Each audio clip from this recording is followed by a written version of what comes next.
গত পর্বে আমি দেখিয়েছিলাম কিভাবে এই পিএসডি টেমপ্লেটটিকে স্লাইস করে এর থেকে প্রতিটি ইমেজকে আলাদা আলাদা করা যায়। ঠিক সেই ধারাবাহিকতায় আমি এই পর্বে দেখাবো কিভাবে আমাদের এই পুরো পিএসডি টেমপ্লেটটিকে আমরা HTML মার্কআপে রূপান্তর করতে পারি, এবং ঠিক তার পরবর্তী পর্ব থেকেই আমরা দেখব যে আমাদের এই HTML টেমপ্লেট এবং ফটোশপ এই ডকুমেন্টটি সঙ্গে সমন্বয় করে কীভাবে CSS দিয়ে আমরা হুবহু এরকম একটি ওয়েবসাইট টেমপ্লেট তৈরি করতে পারি। তো চলুন সেই ধারাবাহিকতায় আমরা আমাদের এই ফটোশপ টেমপ্লেটটিকে HTML মার্কআপে রূপান্তর করে ফেলি। তো HTML কোড লেখার পূর্বে আমাদেরকে কয়েকটি বিষয় লক্ষ্য রাখতে হবে, যেমন আমাদের পুরো ওয়েবসাইটটি আমাদের সেন্টার পজিশনে রয়েছে। আমরা যদি আমাদের এই ইমেজটিকে জুম আউট করি তাহলে দেখতে পারবো যে আমাদের পুরো ব্রাউজারের সেন্টারে এই ইমেজটি বা আমাদের এই টেমপ্লেটটি। তো সেই হিসেবে আমাদেরকে প্রথমে একটি র্যাপিং ডিভ বা একটি ডিভ নিতে হবে, যে ডিভটিকে টার্গেট করে আমাদের এই পুরো ওয়েবসাইটটি সেন্টারে থাকবে। তো চলুন আমরা প্রথম থেকেই স্টেপ বাই স্টেপ কোডগুলো লিখে ফেলি। আমাদের যে সেন্টার ডিভটি হবে বা আমাদের পুরো ওয়েবসাইটটি যে ডিভিশনের ভিতর থাকবে সেটির নাম দিব আমরা, সেটিকে আমি নাম দিলাম যে র্যাপার ডিভ হিসেবে, এবং এর ভিতরে আমাদের পুরো ওয়েবসাইটটি থাকবে। তো এবারে দেখে নিই যে আমাদের পরবর্তী ডিভগুলো কী হবে। আমরা ফটোশপ ডকুমেন্টে দেখলেই দেখতে পারবো যে এখানে আমাদের প্রথমে রয়েছে একটি হেডার সেকশন, এবং ঠিক তার নিচে রয়েছে সাইড বার এবং আমাদের মেইন কন্টেন্ট, এবং সর্বনিচে রয়েছে আমাদের যে ফুটার সেকশনটি। তো প্রথমেই আমরা আমাদের হেডার সেকশনটিকে HTML মার্কআপে রূপান্তর করে ফেলি। হেডার সেকশনে আমাদের কয়েকটি অংশ রয়েছে, সেটি হচ্ছে আমাদের এই লগো সেকশন, আমাদের যে ওয়েবসাইটের টাইটেল সেকশন সেটি, এবং আমাদের এখানে একটি এস্টাবলিশমেন্ট ডেট। তো একইভাবে আমরা দেখতে পাচ্ছি যে এখানে আমাদের হেডার সেকশন একটি লগো রয়েছে বা স্ট্যাম্প সাইন রয়েছে, যেটি আমরা CSS দিয়ে দিতে চেষ্টা করব। তো আপাতত আমাদের ডিজাইন করতে হবে আমাদের লগো সেকশন বা লগো ডিভ, আমাদের টাইটেল এবং আমাদের যে এস্টাবলিশমেন্ট ডেট। তো চলুন আমরা আমাদের হেডার সেকশনের ভিতরে এই কয়েকটি এলিমেন্টকে ইনসার্ট করে ফেলি। প্রথমেই আমরা এখানে দুটি ডিভ নেব, সেটি হচ্ছে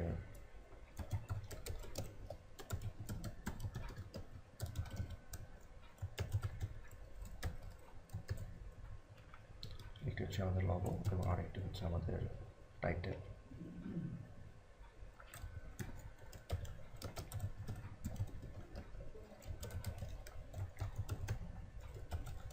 টাইটেল তো লগোর ভিতরেই আমাদের রয়েছে আমাদের লগোটি, এবং লগোটি অবশ্যই আমাদের লিঙ্কড, সেই জন্য আমরা এখানে অ্যাঙ্কর লিঙ্ক ইউজ করব।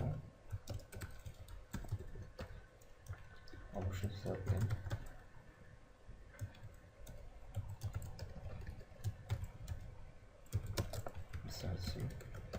আমরা দেখে নিই যে আমাদের লগোটির নাম কি ছিল, logo dot PNG images slash logo dot PNG, এবং সাথে আমরা একটা অল্টারনেটিভ টেক্সট ইউজ করব।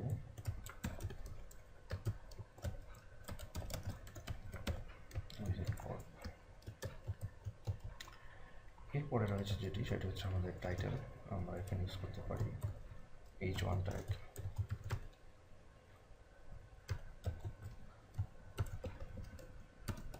এখানে আমাদের রয়েছে উইজেল কর্প, এবং তারপরে রয়েছে আমাদের প্যারাগ্রাফ ট্যাগ। এটাকে যেভাবে খুশি ডিফাইন করতে পারি, তবে আমি এখানে নিলাম প্যারাগ্রাফ। তো আমি ঠিক এই এলিমেন্টটিকে কপি করে নিলাম। দেখুন এখানে আমাদের যে টেক্সট টুলটি রয়েছে সেটি সিলেক্ট করে জাস্ট টেক্সট টুলটি ক্লিক করলে যদি ডিফল্ট ফন্ট থেকে থাকে তাহলে এটি এইভাবে সিলেকশন তৈরি হবে, এবং যদি কাস্টম ফন্ট ইউজ করা থাকে তাহলে সেটি একটি ওয়ার্নিং দিবে। তো এটিকে আমি কপি করে নিয়ে এখানে পেস্ট করে দিলাম। তো দেখা যাচ্ছে এখানে সবগুলো টেক্সট ছোটো হাতের, কিন্তু এখানে আমার সবগুলো টেক্সট বড় হাতের দেখাচ্ছে। তো আমরা CSS ট্রিক্স ইউজ করে সবগুলোকে অটোমেটিক্যালি বড় হাতের রূপান্তর করতে পারবো। আচ্ছা, তো আমাদের তাহলে হেডার সেকশনটি কমপ্লিট। এখন আমরা এরপর যে সেকশনটি রয়েছে সেটি আমরা পড়ব। তবে এখানে একটি বিষয়, সেটি হচ্ছে আমরা আমাদের হেডার সেকশনটি ডিফাইন করতে ভুলে গিয়েছি। তো আমরা হেডার সেকশনটি ডিফাইন করি। হেডার, এবং এর ভিতরে আমাদের কন্টেন্টগুলো। ওকে, আমাদের হেডার সেকশন কমপ্লিট। তো এরপরে রয়েছে আমাদের সাইড বার সেকশনটি। তো আমরা সাইড বার সেকশনটিকে ডিজাইন করে ফেলি। তো প্রথমেই দেখতে পাচ্ছি যে আমাদের সাইড বারের ভিতরে একটি ন্যাভিগেশন মেনু রয়েছে। তো আমরা HTML5-এর যে side bar side tag side আমার লেখার ভুলের জন্য সাইড ট্যাগ এবং ঠিক এই সাইড ট্যাগের ভিতরেই আমাদের রয়েছে ন্যাভিগেশন সেকশন। তো ন্যাভিগেশন সেকশনটি হচ্ছে আমাদের HTML5-এর আরেকটি ট্যাগ ন্যাভ।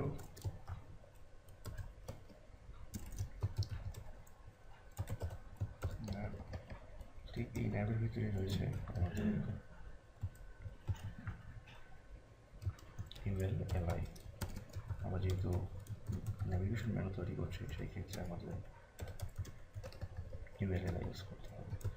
এবং একইভাবে এর ভিতরে আমরা যে কাজটি করবো সেটি হচ্ছে লিস্ট আইটেম তৈরি করবো। লিস্ট আইটেম এবং যেহেতু লিস্ট আইটেমগুলো আমাদের অ্যাঙ্কর লিঙ্ক বা মেনু অবশ্যই লিঙ্ক হবে। ওকে, তাহলে আমরা আগে দেখতে পাচ্ছি এখানে আমাদের 4টা মেনু রয়েছে। তো আমরা এটিকে ডুপ্লিকেট করি 4টি, কন্ট্রোল ডি চেপে 4টি ডুপ্লিকেট করলাম। এখন হুবহু আমরা এই টেক্সটগুলোকে কপি করব বা ইউজ ইট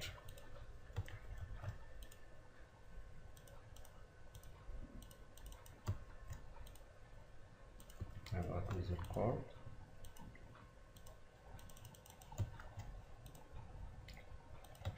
কন্ট্রা কাজ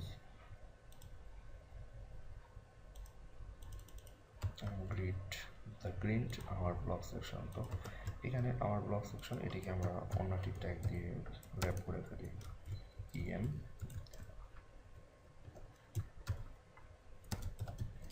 ট্যাগ দিয়ে।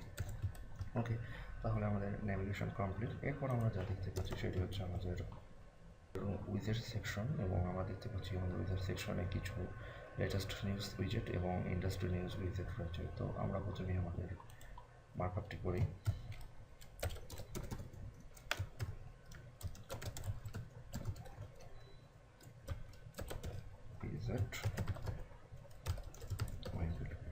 এবং ঠিক এর ভিতরে আমরা যেটি করবো সেটি হচ্ছে আমরা আমাদের উইজেটের মার্কআপটি করে ফেলাম এবং এর ভিতরে আমাদের যে উইজেটগুলো থাকবে সেটি হচ্ছে আমরা দেখে নিই। এখানে আমাদের উইজেট টাইটেল, তারপর আমাদের ডেট, তারপর উইজেট টাইটেল, তারপর আমাদের উইজেটের ডেট এবং আমাদের যে লেটেস্ট পোস্ট বা লেটেস্ট নিউজ সেকশন রয়েছে সেগুলো।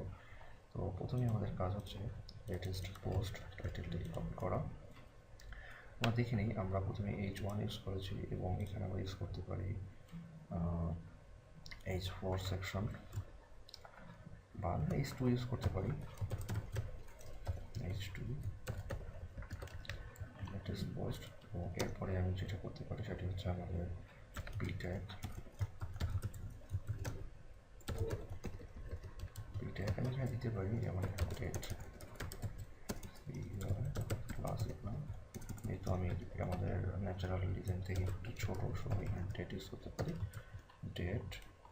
এবং এখানে দেখতে পাচ্ছি যে আমার এখানে ডেট রয়েছে। ওকে, এরপর আমার রয়েছে এখানে টাইটেল। আমি টাইটেলটিকে কপি করে নিলাম এবং টাইটেলটিকে আমি অবশ্যই H3 ট্যাগের মধ্যে নেব, কারণ আমাকে হেডিং অর্ডার মেনটেন করতে হবে। তো H3 ট্যাগ এবং ঠিক এরপরেই আমাকে যেটি দিতে হবে সেটি হচ্ছে আরেকটি প্যারাগ্রাফ ট্যাগ। যাই হোক, আমি প্যারাগ্রাফ ট্যাগগুলোকে অন্যভাবে স্পেসিফাই করব, সমস্যা নেই। এবং এই টেক্সটটিকে কপি করে জাস্ট এখানে পেস্ট। তো এটি যেহেতু আমাদের ক্লাস হচ্ছে ডেট, তো আমরা এখানে দিতে পারি যে ক্লাস ইকুয়াল পোস্ট। তো আমার প্রথম উইজেটটি কমপ্লিট। এবারে আমি দ্বিতীয় উইজেটটি ঠিক হুবহু কপি পেস্ট করে এটিকে আমি তৈরি করে ফেলবো। যেমন এখানে দেখতে পাচ্ছি যে আমাদের সব ইনফরমেশন সেম, শুধুমাত্র আমাদের টাইটেল এবং আমাদের অন্যান্য ডেট বা কিছু এলিমেন্ট আমাদের সামান্য একটু ভিন্নতা। তো আমি এই ডিভিশনটিকে কপি করলাম এবং এটিকে আমি এখানে পেস্ট করে দিলাম। তো একইভাবে আমি জাস্ট এই লেখাটুকু এখান থেকে কপি করতে পারি এবং আমার যে ডিভিশন রয়েছে সেই ডিভিশনের বাইরে গিয়ে আমি এটাকে পেস্ট করে দিতে পারবো। এবং সবচেয়ে বোঝার ব্যাপার হচ্ছে যে এখানে যদি আমি আরেকটি কাজ করি যে আমার এক একটি পোস্টকে আমি আলাদা আলাদা ডিপ দিয়ে র্যাপিং করি তাহলে আমার সবচেয়ে ভালো হবে। তো প্রথমেই আমি আমার এই ডিপটিকে র্যাপ করি, যেমন ডিপ। এখানে কিছু বিষয় আপনারা হয়তো এলোমেলো ভেবে থাকতে পারেন, তবে এখানে এলোমেলো হওয়ার কোনো কারণ নেই, কারণ আপনারা আপনাদের কাজের ক্ষেত্রে হয়তো এমনটা ফেস করতে পারেন যে একটি কাজ আপনারা করে ফেলেছেন বাট দেখতে চাচ্ছেন যে অন্যভাবে কীভাবে করা যায়। সো এই জিনিসটি আপনাদের জন্য প্র্যাকটিক্যালি অনেক হেল্পফুল হবে। তো আমি এখানে লিখতে চাই যে পোস্ট সেমিপ্যাক্ট,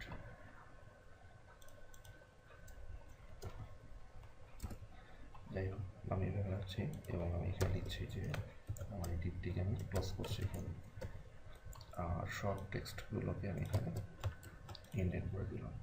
ওকে, তাহলে আমি আমার যে লেটেস্ট পোস্ট আমি এই পুরো সেকশনটিকে তুলে দিয়ে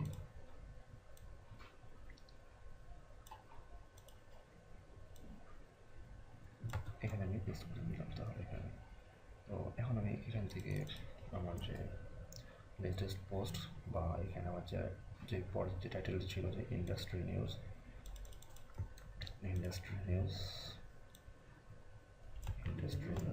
এবং ঠিক এইভাবে আমার যে এই ডিভিশনটি রয়েছে সেই ডিভিশনটি আমি এখানে পোস্ট করতে পারবো। তাহলে আমার সহজেই এই কাজগুলো করতে সুবিধা হবে। তো এই হচ্ছে মোটামুটি আমাদের সাইডবার সেকশন। এবারে আমরা আমাদের মেইন কন্টেন্ট সেকশনটিকে ডিজাইন করে ফেলবো।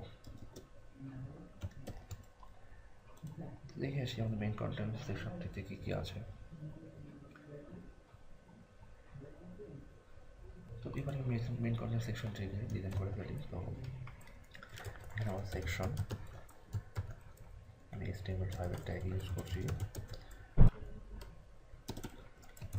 প্রথমেই আমার এখানে একটি প্যারাগ্রাফ রয়েছে, এটাকে আমি দিতে পারি যে আমার যেহেতু স্টার্টিং এটি, তো আমি এখানে প্যারাগ্রাফের ট্যাগ দিতে পারি ইন্ট্রো, এবং এটিকে আমি আমার CSS দিয়ে আলাদাভাবে স্টাইল করতে পারবো। যেমন এখানে আমার পুরো টেক্সটটি রয়েছে এরকম ইন্ট্রো।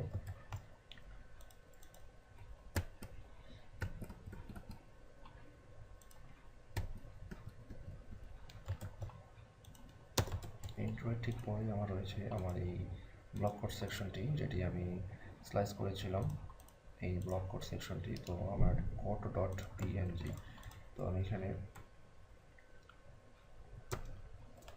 ইমেজ ট্যাগ নেব। যদিও আমি এটি টেক্সট বা CSS দিয়ে করতে পারতাম, বাট আমার ইমেজ কোয়ালিটি এবং আমার ওয়ার্কটির হুবহু মিল থাকার কারণে আমি এটিকে ইমেজ হিসেবে নিতে চাইছি।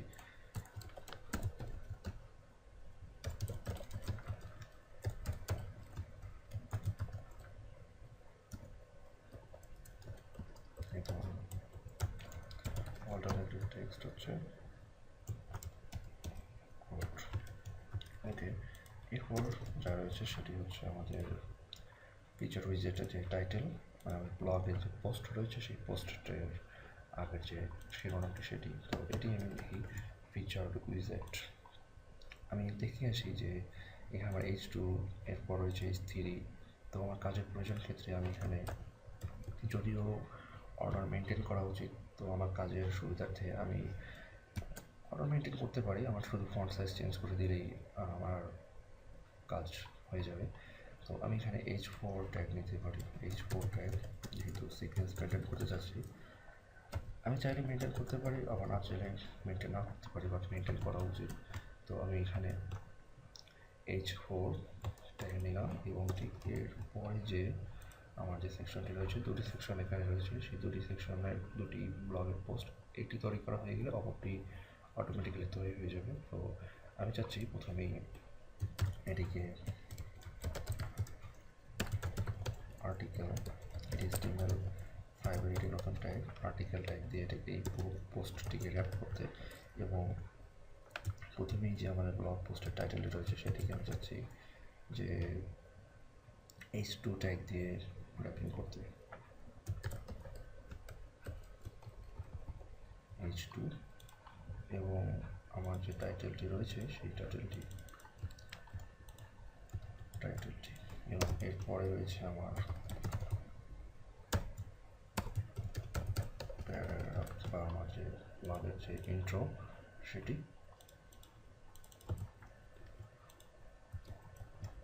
এবং ঠিক এরপরে রয়েছে আমার ইমেজ,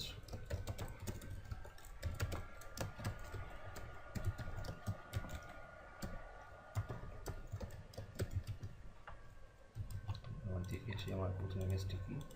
ইমেজটি হচ্ছে আমার সুপার স্পকেট এটি। ওকে, আমি ইমেজেস আর super dot PNG auto text দিয়ে দিলাম সুপার স্পকেট। এরপরে আমার হচ্ছে বাটন,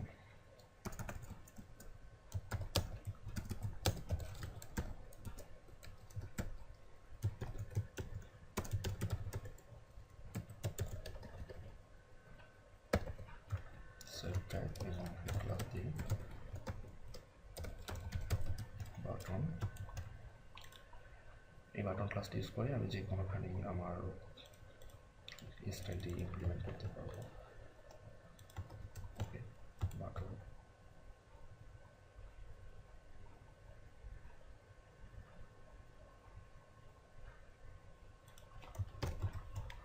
ছোটোখাটো ভুল ত্রুটিগুলো দেখে নিতে হবে। তো এইভাবে করে আমি আমার প্রথম আর্টিকেলটি ডিজাইন করে ফেললাম, এবং ঠিক একইভাবে আমি এটিকে খুব কপি পেস্ট করে আমি এটিকে আমার দ্বিতীয় আর্টিকেলে রূপান্তর করে ফেললাম, এবং জাস্ট আমার এখান থেকে টাইটেল এবং আমার এখান থেকে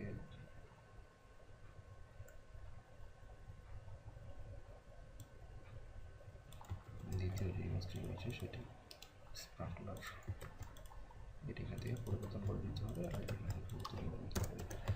তো এই হলো আমার ব্লগ সেকশনটি, এবং আমি আরেকটি জিনিস দেখে আসি আমার উপর দিক থেকে কোনো কিছু ভুল হয়েছে কি না। আচ্ছা, আমার আপাতত এখানে ভুল নেই, সব কিছু ঠিক আছে, তবে আমি এখানে দেখতে চাচ্ছি যে আমার আরও কিছু ভুল আছে কি না। তারপরে আমি ফুটার সেকশনে যাব। তো এখানে দেখে নিই যে এটি আমার এখানে বলছে যে following font are missing for text layer wizard corp, মানে উইজার্ড কর্প যে ফন্টটি ইউজ করে লেখা হয়েছে সেই ফন্টটি মিসিং, আমার অপারেটিং সিস্টেম ইনস্টল নেই, তার মানে এটি কাস্টম ফন্ট, এবং এটির নাম হেলভেটিকা নিউ। তো এই ফন্টটি আমাকে কাস্টম ফন্ট হিসেবে এমবেড করতে হবে। যাই হোক, আমি পরবর্তী পর্বে দেখাবো কীভাবে কাস্টম ফন্ট এমবেড করতে হবে। তো এবার আমি দেখে নিই যে আমার যে ফুটার সেকশনটি রয়েছে সেই ফুটার সেকশনটিকে কীভাবে আমি ডিজাইন করতে পারি। ওকে, ফুটার সেকশন, HTML5 ফুটারটা,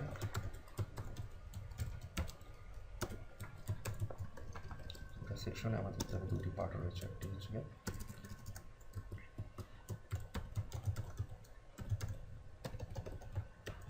ফুটার সেকশন দুটি পার্ট, এটি হচ্ছে কোটেশন, এটি হচ্ছে ক্লাস ইকুয়াল আইডেন্টিক্যাল কোটেশন বা আইডেন্টিক্যাল ক্লাস ইউজ করে সবচেয়ে বেটার কোটেশন, এবং এরপরে যে ক্লাস সেটি হচ্ছে কপিরাইট।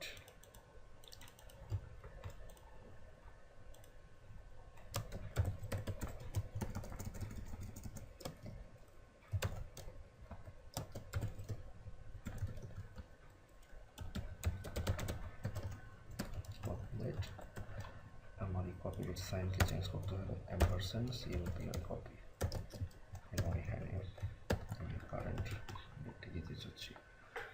তো এই হলো আমাদের পুরো পিএইচডি থেকে HTML CSS এ রূপান্তর করার ফার্স্ট স্টেপ। আমরা আমাদের HTML মার্কআপ ডিজাইন করে ফেললাম। তো এর পরবর্তী পর্বে আমরা দেখব কীভাবে কাস্টম ফন্ট এমবেড করে এবং CSS ইউজ করে আমরা আমাদের এই HTML মার্কআপটি পূর্ণাঙ্গ রূপ দিতে পারি। তবে এখানে আরেকটি বিষয়, সেটি হচ্ছে আমরা আমাদের স্ট্যান্ডার্ড রক্ষার ক্ষেত্রে আরও কাজ করতে পারি, এবং সেই কাজটি অবশ্যই করা উচিত। সেটি হচ্ছে কমেন্টিং, আমাদের কোন সেকশন কোথায় শেষ সেটি আমরা এখানে দেখাই দিতে পারি, তাহলে আমাদের কাজ করতে অনেক সুবিধা হবে। HTML কমেন্ট লেখার নিয়ম হচ্ছে এইভাবে, গ্রেটার দেন সাইন, এক্সপ্যান্ডেশন সাইন, তারপর দুটি ড্যাশ, তারপর আমাদের কমেন্ট লিখতে হবে।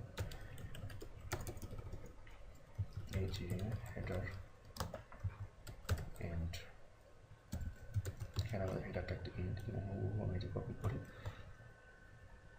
আমাদের যেখানে অ্যাসাইড ট্যাগ রয়েছে, অ্যাসাইড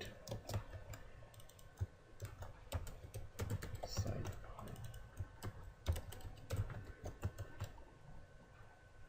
সাইড পারেন্ট, এবং এরপর রয়েছে আমাদের সেকশন সেকশন এবং এরপর আমাদের রয়েছে ফুটার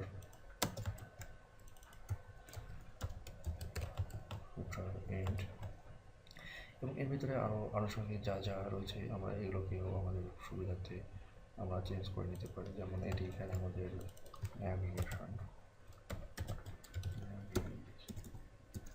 ন্যাভিগেশন এন্ড, এবং এরপর আমরা এখানে লিখতে পারি যে আমাদের এইভাবে করে আমরা লিখতে পারি। যাই হোক, আমরা আমাদের সুবিধার্থে বা আমাদের প্রয়োজন মতো আমরা আমাদের বোর্ডগুলো আমরা ইউজ করতে পারবো। তো আমাদের HTML মার্কআপ ডিজাইন এই পর্যন্তই। আমরা আমাদের নেক্সট পর্বে দেখব কীভাবে কাস্টম ফন্ট অ্যাড করতে পারি এবং একই সাথে CSS ইউজ করে এবং আমাদের PSG টেমপ্লেটটিকে দেখে দেখে ঠিক একইভাবে আমাদের HTML মার্কআপটিকে একটি পূর্ণাঙ্গ ওয়েবসাইটের রূপ দিতে চেষ্টা করব। তো সবাইকে ধন্যবাদ।